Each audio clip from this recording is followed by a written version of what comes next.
Петров сега е тук, Ловеч. Един от отборите, който е сигурно от най-далече да даде за турнира в София.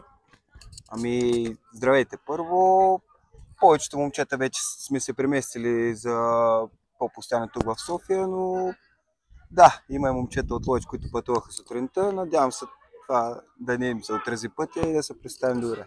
Много сте задружни в Ловеч. Миналото време прави впечатление. Бях на един матч на Звезда Партизан. 10 човека си бяха така дошли от Ловеч специално за матча, което говори, че явно в града си запазват отношения и приятелства.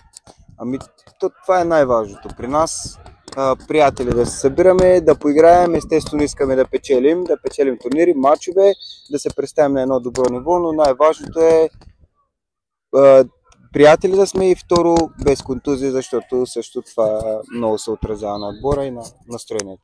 На всички, ако питаш мен в тези години, които отивам в един момент, не мога да те провокирам. Има ли нужда от турнири като Сезам Лига? Ние приехме едно предизвикателство тук.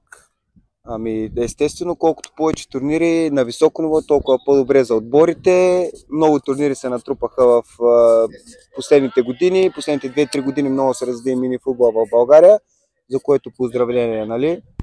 Много повече отбори, много по-конкурентно способни, което още един плюс за турнирите, защото така може да се видят по-стойностните отбори и да живот и здраве да представят на по-високо ниво България и клубния отбор също. И докъде стигат амбициите ви, естествено?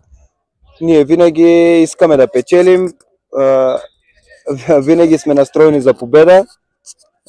Понякога не се получава, понякога не. Надяваме се днес да победим и да се класираме за финалния турнир. Живот и здраве, там вече ще видим как ще се състоят нещата. Добре, преси, успех! Мерси!